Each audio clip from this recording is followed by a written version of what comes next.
Allora, io vorrei rilanciare a voi un po' tutte queste tematiche che sono emerse, sono molto interessanti. E quindi come imprenditori dove ravvisate il problema, se effettivamente cominciamo un po' con chi lavora nel commercio, quindi facciamo in ordine di presenza senza dar precedenza l'uno all'altro. Cristiano Amedei, lei ravvede queste dinamiche che non si sono ancora innescate, ravvisa un ritardo rispetto ad altre realtà. I temi che sono stati tirati fuori, ne vede la bontà o addirittura bisognerebbe tirare fuori qualche cos'altro ancora per la sua posizione? Commerciante centro storico, quindi Certo. per capire di che cosa si tratta, quindi rappresenta un po' tutta una categoria, no? Sì, beh, insomma, chi mi ha preceduto in qualche maniera descriveva un quadro oggettivo della realtà innegabile, la verità fattuale è quella che chi ha parlato prima di me dipingeva. E i commercianti, ciascuno nel proprio ambito e quindi con differenze, insomma, anche sensibili da realtà a realtà, è evidente che vivano sulla propria pelle molte delle realtà descritte. Il tema fondamentale è quello, a mio avviso, che riprendeva con molta attenzione il Presidente Zilio, cioè a dire gli effetti di questo fenomeno che ormai non è una novità perché ha più di 20 anni o 30 anni, che è quello del tema della globalizzazione, insomma, che non è una cosa strana, un'entità astratta, ma è una serie di faccende molto concrete che si ripercuotono nella vita quotidiana di tutti noi, anche dal punto di vista del commercio, e che attengono alla facilità di scambio di informazioni, alla possibilità di spostarsi velocemente, alla possibilità di far viaggiare, di far arrivare, di acquistare, di comprare merci che fino a 20 anni fa era inimmaginabile, alla possibilità di spostarsi fisicamente. Ebbene, quindi tutto il fenomeno dell'e-commerce, eccetera. A tutte queste questioni è evidente che dal mio punto di vista, insomma, io credo, insomma, avendo un rapporto quotidiano anche con i colleghi commercianti, dal punto di vista della maggior parte dei commercianti non si può rispondere, come dire, negando il fenomeno o dipingendolo come qualcosa che in qualche maniera va fermato. Bisogna fermare la gente che arriva, bisogna fermare le merci che arrivano, bisogna fermare... Il problema è come, senza un atteggiamento un po' da luddismo dell'Ottocento, no? Quelli che volevano spaccare le macchine, le prime macchine che... Sì, no, ma concretamente, qual è per esempio i problemi che Concretamente significa voi... affrontare questi fenomeni qua. Io credo che non esistano, non è vero che non si possono dare soluzioni semplici a problemi complessi, si possono dare soluzioni semplici. Il problema è che se si danno soluzioni semplici, queste soluzioni sono valide soltanto per poche persone. Se si vuole invece dare soluzioni valide per un gran numero di persone, bisogna provare a elaborare soluzioni complesse. E le soluzioni complesse sono quelle che attengono a vari piani. Allora c'è un piano, e parlo di cose molto concrete Sì, perché quello che altrimenti vogliamo, c'è infatti. un piano che attiene al rapporto con le istituzioni e al modo in cui è organizzata la città. Oggi il centro storico, parlo della porzione di territorio nella quale lavoro io, è inimmaginabile un centro storico commercialmente vivo se non, è una banalità, ma se non lo si pensa come centro dove la gente possa andare a piedi, non con le auto, non è più come 20 anni fa, e non è vero nemmeno che i commercianti, forse non lo è più, insomma, che i commercianti ritengono che la loro attività possa funzionare soltanto se l'auto può parcheggiare di fronte al proprio negozio. Lo si diceva una volta, non è più così. Oggi la quasi totalità dei commercianti pensa che questo aspetto non banale della pedonalizzazione, quindi della fruizione delle strade del centro storico, debba essere ripensata. Quindi pedonalizzazione è un primo tema, perché poi ve li rilancio questi per capire se c'è stata un'interazione, poi anche lei consiglierci la L'e-commerce è un sua. altro tema. Dire che l'e-commerce sta uccidendo il commercio è in qualche maniera come dire piove e ci bagniamo, è un fatto evidente, insomma. Si tratta di capire come affrontare questa cosa qua. Io, per esempio, vendo libri, sono un libraio, io compro libri su Amazon per me. Sembra un controsenso, ma ritengo stupido dire che Amazon è il male. Ritengo che il fenomeno dell'e-commerce vada affrontato in un'altra maniera, e cioè a dire penso che io devo cominciare a fare e-commerce dal punto di vista del Di quello che ha commerciante, lei. e penso che coloro che sono adesso in questo momento forti e che in qualche maniera creano problemi ai piccoli, Amazon per esempio nei confronti dei piccoli, debbano essere sottoposti a tutto un meccanismo di revisione normativa che metta loro nelle condizioni degli altri, di lavorare nelle condizioni degli altri, e questo è un altro aspetto. E poi c'è un ultimo aspetto che attiene al rapporto, alla capacità di fare rete fra commercianti, e cioè porzioni di territorio, il centro storico in questo caso, ma io credo un po' tutti, c'è tutto il tema dei distretti nei quali a Padova, per esempio la mia associazione che è la Confesercenti sta lavorando molto bene da parecchi anni, o i commercianti cominciano, e in parte l'hanno fatto, a lavorare tra di loro, ma non per organizzare il singolo mercatino, per come dire, mettere in piedi una serie di attività stabili di collaborazione, oppure è probabile che da solo, ciascuno nel proprio, faccia sempre più fatica ad andare avanti. Ecco, ci sono diversi temi che lei ha tirato fuori. Alessio Bonetto, lei come imprenditore, dove la vede la problematica? Purtroppo, Ed è attrattiva la città? diremo, noi abbiamo la fortuna, io dico, di vivere sul paradiso terrestre. Padova, il Veneto e l'Italia è un paradiso terrestre. Abbiamo bisogno delle istituzioni perché determinati progetti non li può fare il singolo, lo devono fare le istituzioni come investimenti. E questi, per Padova, da come sento, abbiamo delle istituzioni che si danno da fare e che c'è un po' di trafila per arrivare. Abbiamo bisogno, e quindi ci troviamo già su un buon punto rispetto ad altre realtà, abbiamo bisogno della sicurezza. L'università deve essere una fucina, l'università di allegria, di gioia, perché l'uomo, e quindi l'uomo, non va avanti in funzione, mi auguro, questo sono io, perché molte volte si trasmette sempre quello che si ha o quello che noi ci siamo trovati. Noi abbiamo bisogno di allegria, di positività, di futuro. E questo sia da parte delle istituzioni, ma soprattutto anche da parte delle famiglie, perché la famiglia è il nucleo essenziale che trasmette ai figli il futuro. Quindi noi ci troviamo a Padova, che è una bellissima città, il Veneto, che è una bellissima regione, abbiamo bisogno delle istituzioni per fare dei programmi a lunga scadenza, perché devono essere fatti sia di viabilità. Abbiamo bisogno delle istituzioni per rendere sicura la città. Io quando facevo l'università, a mezzanotte purtroppo sono nato, mia mamma mi ha detto che sono nato nel 52 e mi decredo. Quindi andavamo a Padova, a mezzanotte te potevi andare dappertutto, a un botto te potevi andare. Adesso ci dicono, perché io vivo in paese, che non è più così. Quindi istituzioni che facciano programmi a lunga scadenza, ospedali, ma anche l'università a Padova, che è qualcosa di straordinario. Veramente te gioisci nel vedere le facoltà, nel vedere Ghemo da trasmettere, e anche in questo caso da trasmettere la voglia e la gioia di vivere, da trasmettere positività dappertutto. Lei Quindi, non vede che ci sia vitalità, insomma? No, non deve vitalità, perché anche, mi permetto di pensare, anche dire il posto fisso non è che sia essenziale. Nel senso, se uno mi dice, soprattutto ai miei collaboratori, ti vieni a lavorare, te che il posto fisso e te che è stipendio fisso, mi pare che ti sia morto già in partenza.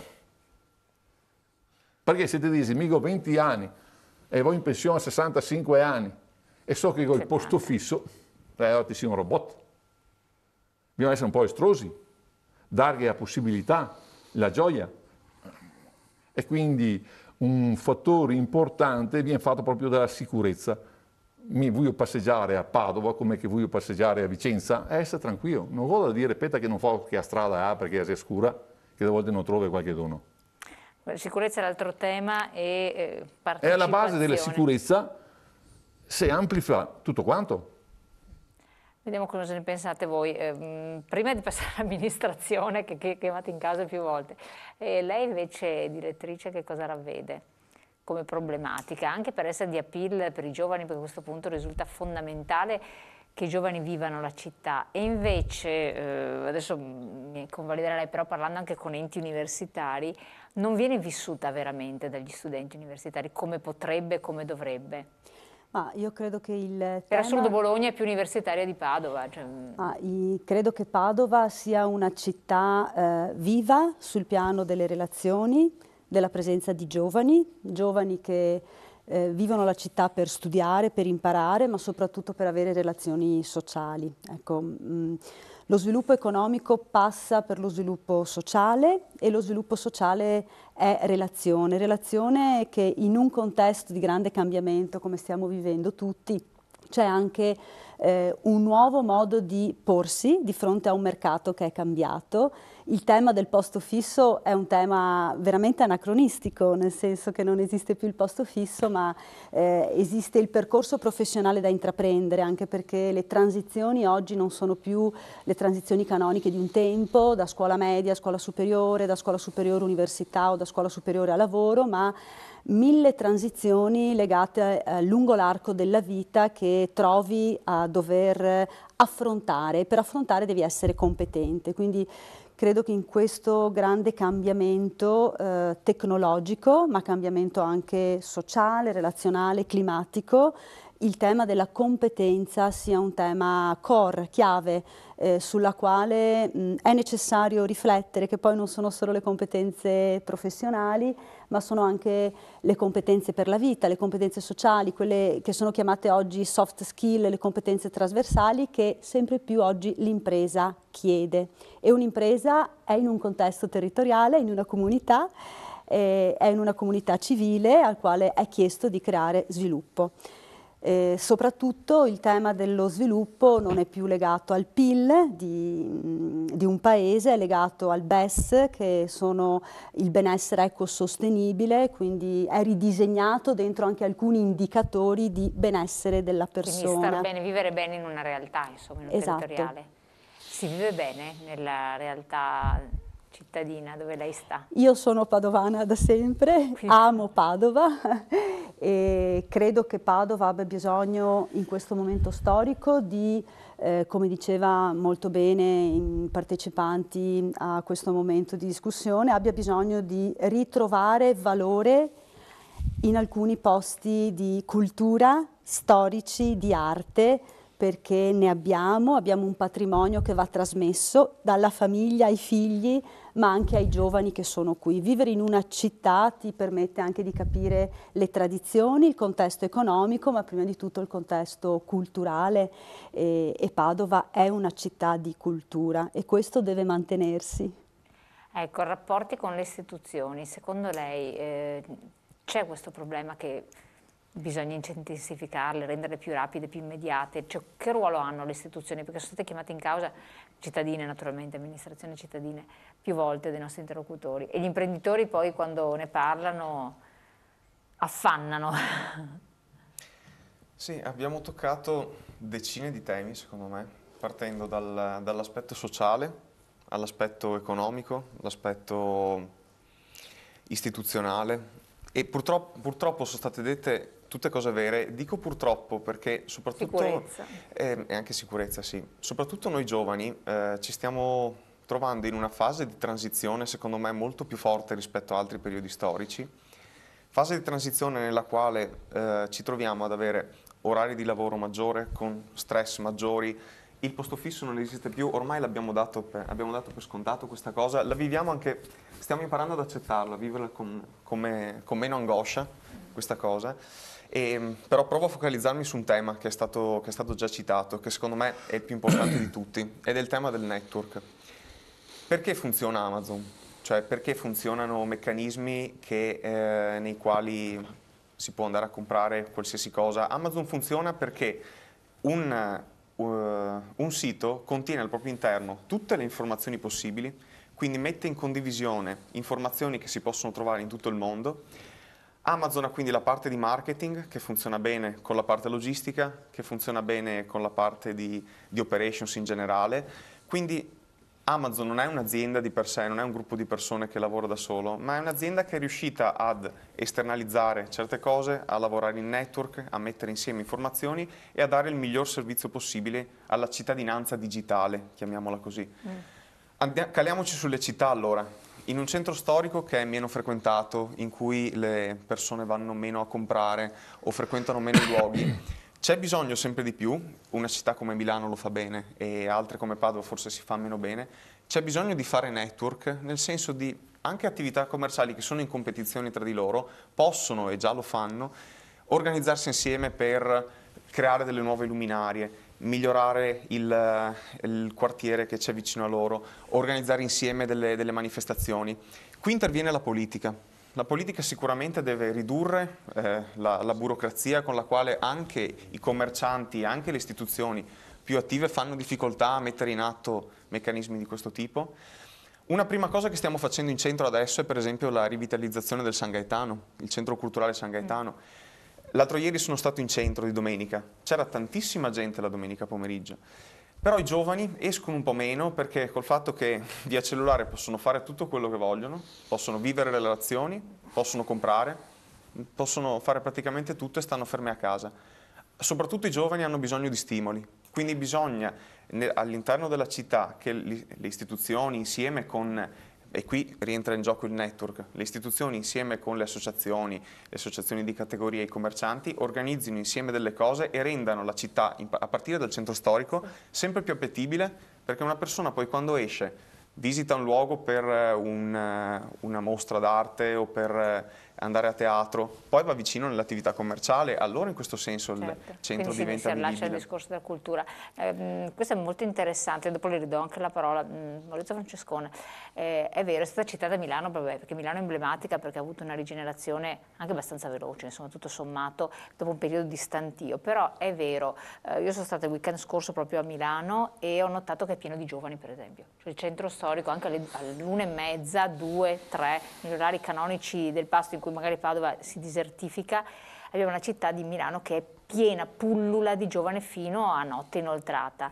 Perché? Perché è una città che è di appeal. Allora bisogna prendere sempre degli esempi, vabbè, qui in grande, però degli esempi che possono aiutare.